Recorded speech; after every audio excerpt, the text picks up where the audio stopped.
mootummaan Iraan mootummaan Ameerikaadhaa ergaaniif tarkaanfii kana kan fudhatu ta'e ammaaniif illee taanaan lolli kan itti fufu ta'uu isaa jechuudhaan beeksise. Mootummaan Ameerikaadhaa halkanidha tarkaanfii gabbisa nukileeraa irratti fudhateen barbadeessee jira jechuudhaan kan dubbatee ture. Dubbiin kun immoo ministeerri haajaa alaa Ameerikaadhaa soba jechuudhaan dhaabeetii jira.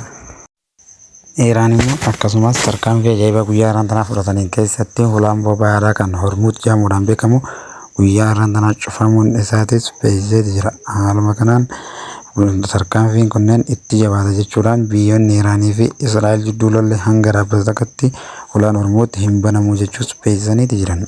Oduu keenya isa itti aanuun waajjirri adda bilisummaa Oromoo kan ammaan duratti cufamee ture kan Gulleelleetti argamu kan dhiyeenya kanaan baatii tokkoon dura banamee fi ture guyyaa har'aan tanaa eebbifamuun hooggantoonni adda bilisummaa uummata Oromoo fi akkasumas keessummoonni adda addaa bakka argamanitti guyyaa har'aan tanaa eebbisaniiti jiran. Waajjira isaanii kanatti deebi'uudhaanis hooggantoonni adda bilisummaa uummata Oromoo hoogganaa waliigalaa Jaal Daawit Ibsaatii fi akkasumas dubbii himaa adda bilisummaa uummata Oromoo kan ta'an Lammii Beenyaa akkasumas itti gaafatamtoonni waajjiraalee fi akkasumas hooggantoonni biyya garaagaraa argamuudhaan guyyaa har'aan tanaa asirratti haasawa adda addaatis taasisaniiti jiran. Adda bilisummaan uummata Oromoo haasawa guyyaa har'aan tanaa taasisan keessa qabsoon uummata Oromoodhaa kun eegalliidhaa miti akkuma jiruun itti fufa jechuudhaan hayyuu dureen ABO Jaal Daawit Ibsaa guyyaa har'aan tanaa ibsaniiti jiran.